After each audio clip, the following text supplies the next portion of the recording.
All right, so tithing. It's one of those topics I think we've all wondered about at some point. We're Absolutely. going to deep dive into this age-old practice, giving a tenth Mm-hmm. of not just income, but produce, Mm-hmm. too, often to a religious organization. Right. We want to understand this, really understand it from every angle. Yeah. Historical, Yeah. scriptural, practical, Right. and we've got some really fascinating biblical passages to help us unpack all of that. It's going to be interesting to see just how deep this concept goes, like all the way back to the Old Testament, Whoa. woven into like the fabric of ancient Israelite society. So it wasn't just like a suggestion box, drop in what you feel like kind of thing. Oh, no, not at all. Yeah. Tithing was a cornerstone of their covenant with God. Mm. And, you know, it wasn't simply transactional. But It was a powerful symbol, like a way of recognizing that everything ultimately belonged to God. a way of acknowledging that everything they had was a gift. Exactly. And we see that in Leviticus, right? Mm. Leviticus 27.30. And all the tithes of the land, whether of the seed of the land or of the fruit of the tree, is the Lord's. It is holy to the Lord. Powerful. And then later in Leviticus 27.32, it goes on to say, and concerning the tithe of the herd, or of the flock, even of whatsoever passeth under the rod, the tenth shall be holy to the Lord. Those verses, they really highlight just how sacred this tithe was. It Okay. wasn't just about like fulfilling a financial obligation. It was about recognizing the holiness of their relationship with God. Okay, so tithing, serious weight in the Old Testament. Yes. But how does this concept evolve as we move into the New Testament? Yeah. Did Jesus and the apostles have anything to say about this? Well, the New Testament, it takes this fascinating turn. Oh. Tithing, it isn't explicitly commanded in the same way, but the spirit of generosity and giving, it just permeates everything, like the teachings of Jesus and the apostles. There's Right. a shift from a rigid system to a more heart-centered approach. So instead of a checklist, it becomes about the motivation, Exact. the heart behind it. Precisely. Hebrews 13.15. Yes. Through Jesus, therefore, let us continually offer to God a sacrifice of praise, the fruit of lips that openly profess his name. Yeah, so the emphasis, it moves towards this continual offering. Not just like a once a month. Right, not just a check mark. You know? Yeah. But there are some pretty well-known verses Mm-hmm. that people bring up when they talk about tithing. Oh, absolutely. And one that comes to mind is Malachi 3.10. Okay. It says, bring the whole tithe into the storehouse, that there may be food in my house. Test me in this, says the Lord Almighty, and see if I will not throw open the floodgates of heaven and pour out so much blessing that there will not be room enough to store it. It's powerful. This one seems to be both loved and debated. It is. And it's often interpreted, as this direct promise of material wealth in exchange for tithing. Like you give and you will get riches. Right. But if we look closer, I think we see a deeper invitation. It's about trusting God, putting him first in our lives, and experiencing the abundance of his blessings. And those blessings, they can manifest in countless ways. Right, not just financially. Not just financial. So it's not a prosperity gospel guarantee, No. but a call to deepen our trust in God. Absolutely. But this verse also, it introduces this idea of testing God. Yes, it's a thought-provoking concept, isn't it? It is. It really is. What are we supposed to take away from that phrase? Yeah. Is it about taking a leap of faith Yeah. or something else entirely? It raises some really important questions about the nature of our relationship with God. Are we approaching him with a kind of transactional mindset? Like a give to get? Right. Okay. Or are we looking for something deeper, a deeper understanding of surrender and trust? It's almost like it's asking us to examine our motivations behind the tithing. Absolutely. Are we doing it because we feel like we have to or we're afraid not to? Or are we doing it out of love and a desire to partner with God? You've hit on a crucial point. Okay. The heart behind our giving, it matters. Yeah. Just as much as the act itself. But Malachi doesn't stop there. Oh, no, he doesn't. There's another passage that's even more direct. Yes. Malachi 3.8, right? That's the one. Will a man rob God? Yeah. Yet you rob me. But you ask, how do we rob you? In tithes and offerings. Yeah. This one always felt a bit intense. Yeah, it's definitely strong language. It is. This accusation of robbing God, it really challenges us to consider what we might be withholding. Is it purely financial? Is it? Or is there a deeper meaning there? Right. Maybe it's about recognizing that everything we have, Yeah. our time, our talents, our relationships, our resources, All. all of it comes from God. Hmm. And maybe robbing God is about, neglecting to use these gifts to serve him To serve others. and to serve others. Okay. You're getting at something key here. This metaphorical robbing, it might be about us failing to live out our purpose. Neglecting our spiritual growth, ignoring the needs around us. So not living up to our potential. Essentially, yeah, falling short of our potential as stewards of God's gifts. Okay. Yeah. So we've gone from the structured system of tithing in the Old Testament Right. to more of a heart-centered approach in the New Testament. Yeah. But where does that leave us today? Yeah, that's a good question. Is there like a modern-day equivalent? Well, that's where the concept of stewardship comes in. Okay. It takes those principles of tithing and kind of expands them to encompass like every aspect of our lives. So not just finances. No, not at all. Okay. It's about recognizing that everything we have is Yeah. a gift from God and that we're called to manage it wisely and generously. Stewardship almost feels like a more holistic approach then. It is, yeah. It's not just about the money. It's about our time, our talents, our resources, our relationships, all of it. Yeah. So are we talking about like literally giving 10% of everything? Like 10% of our time volunteering, 10% of our salary? Well, that's where it gets interesting. Okay. The beauty of stewardship is that it's not about those rigid percentages. Okay. It's about the attitude of the heart. It's more about the why. Exactly. It's about being intentional Okay. with everything we've been given and asking ourselves, how can I use this to honor God and to serve others? I can see how that would resonate with people Yeah. because it allows for those individual circumstances Yeah. and different capacities for giving. Absolutely. It acknowledges that we're all in different seasons of life Right. and we have different resources to share. The key is it's a joyful and willing offering, It has to be. not driven by guilt or obligation. Yeah, like 2 Corinthians 9:7 says, each one must give as he has decided in his heart, not reluctantly or under compulsion, for God loves a cheerful giver. Right. We shouldn't be measuring our generosity against someone else's ruler. But I think it's easy to get caught up in the mechanics of it all. It is. The percentages and the rules. Mm-hmm. Do we miss the bigger picture if we focus on that too much? You've hit on a potential pitfall there. Okay.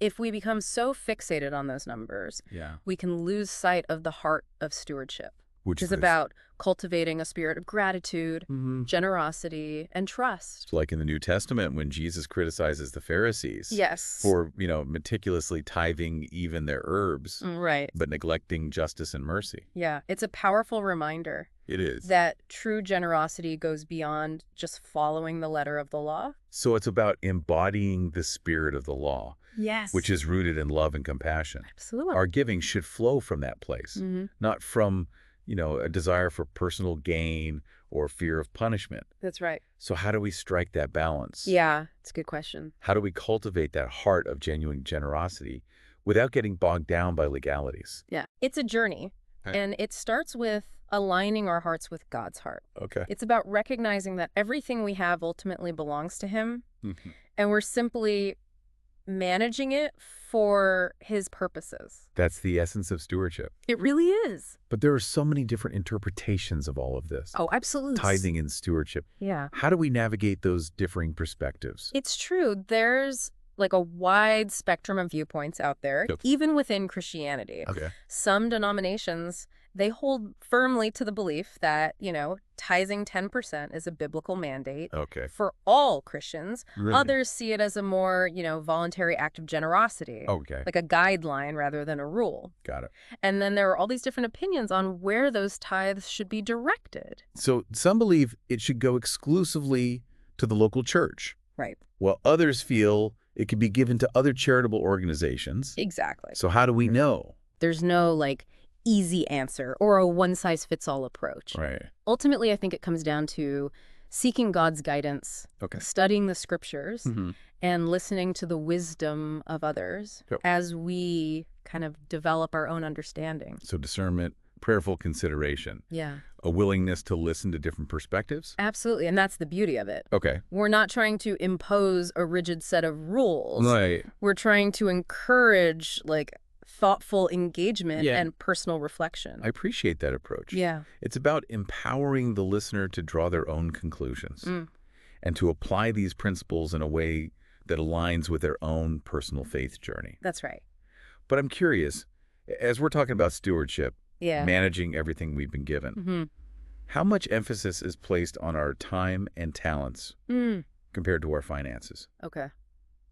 Are they seen as equally important? They absolutely are. In fact, our time and talents, they're often considered even more valuable than our financial resources. Interesting. After all, our time, it's a finite resource. Yeah. And our talents, they're these unique gifts that can't be replicated. Right. We can always make more money, but we can't get back time. Exactly. And the way we choose to spend our time and utilize our talents, Yeah. it has a profound impact on our lives. And the lives of others. And the lives of others. So how do we determine what's worthy of our time and talents? Yeah, that's a good question. There are so many demands and opportunities. How do we prioritize? Well, that's where it's helpful to revisit that concept of stewardship. Okay. It's about asking ourselves, how can I use my time and talents to honor God and to fulfill His purposes? So it's about aligning our actions with our beliefs and values. Exactly. We need to be intentional about how we invest our time Yeah. and energy. Are we pursuing activities that, bring us closer to God and allow us to serve others? Okay. Are we using our gifts to make a positive impact on the world around us? It's almost like doing an inventory Yeah. of our talents and passions and seeing how they intersect with the needs around us. You got it. And sometimes that means stepping outside of our comfort zones, Right. taking risks, and embracing new challenges. But that requires a certain level of trust, right? Trust in God's guidance and provision. It does. Okay. Stewardship isn't just about managing what we have. It's about surrendering it to God Okay. and trusting Him to lead us. Saying, "Here I am, Lord, use me." Exactly. That's a beautiful way to put it. Thank you. It's about recognizing that we're not in control. God, we're simply called to be faithful stewards That's right. of what He's entrusted to us. And that includes our relationships. Oh, our relationships. Yes. They're often overlooked They are. when we talk about stewardship, but they're arguably the most precious resource we have. They really are. They're gifts from God. Yep. And we're called to steward those relationships with care and intentionality. So what does that look like practically? Well, it starts with recognizing the value Okay. of each person. Yeah. It's about being present, listening attentively, offering encouragement, extending forgiveness, Yeah. demonstrating love in tangible ways. So not just the grand gestures, Right. but also those everyday acts Right. of kindness and connection. Exactly. It's about investing in people, Yeah. building them up, being there for them in times of need. That sounds a lot like the concept of loving our neighbor It that is. Jesus talked about. You're right. Okay. Stewardship at its core, Yeah. it's about reflecting God's love to those around us. Okay. Whether it's through our finances, our time, our talents, or our relationships. This is giving me a lot to think about. Good. It's really challenging me to examine how I'm stewarding Yeah. all the different aspects of my life. It's good to do that. But I have to ask, Yeah. is there ever a point where we've done enough? Is there a finish line to stewardship? That's a great question, Okay. and one that I think we'll explore further Okay. as we continue this deep dive. As we've been talking about this idea of stewardship, Yeah. of time, talents, treasures, relationships, Mm-hmm. it really strikes me just how countercultural this whole concept is. You're right. Our culture today, it often glorifies like self-indulgence, Right. consumerism, and this relentless pursuit of more. It's like we're constantly bombarded with messages We are. urging us to buy more, have more, be more, Yeah. while this quieter call to generosity and contentment, it gets drowned out. It does. It takes real effort It does. to resist those pressures Yeah. and to kind of align our hearts with a different set of values. With values that prioritize something beyond ourselves. Absolutely. It's like swimming upstream, isn't it? It really is. But you've also highlighted the freedom and fulfillment. That comes from choosing that path, the path of stewardship. It's true. When we break free from that cycle of consumerism and self-centeredness, Yeah. it opens up like a whole new way of experiencing life, Okay. a life where gratitude and generosity those become the driving forces. We talked about this a little earlier, We did. but I want to circle back to it. Okay. Is there ever a point Yeah. where we can say, okay, I've done enough, I've fulfilled my stewardship duties, or is this an ongoing journey?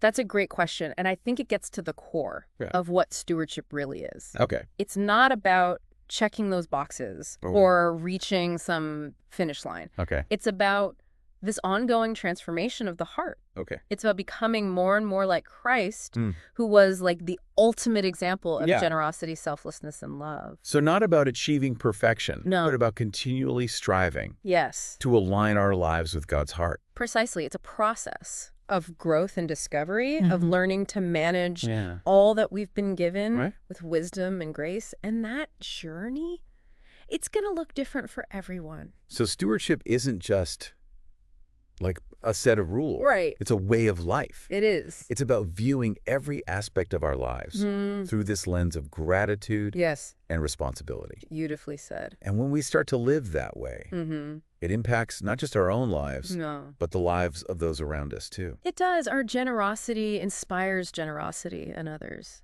Yeah. Our acts of service, they ripple outwards, Yeah. creating a positive impact that extends far beyond ourselves. It's like we become these conduits of God's love and grace Yes. flowing out into the world. That's a great image. This has been a really enlightening deep dive. It has. We've explored the historical roots of tithing, its evolution in the New Testament, Yeah. the concept of stewardship, Mm-hmm. and the importance of aligning our hearts with God's. We've challenged conventional thinking. We have. We've wrestled with complex questions. We did. And hopefully sparked a desire in you, our listener, to continue this exploration on your own, to, delve deeper into those scriptures, to prayerfully consider what it means to be a steward of all that you've been given. Because at the end of the day, Yeah.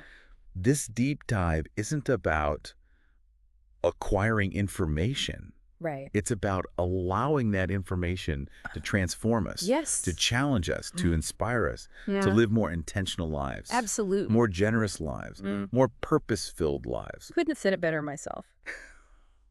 So we want to leave you with this question. Okay. What resonated with you the most from this conversation? Yeah. What will you carry with you? How will you live out Yeah. these principles of stewardship It's about your unique way. in your own unique way? Yes. Thanks for joining us on this deep dive. It's been a pleasure. Until next time, keep seeking, keep learning, and keep growing.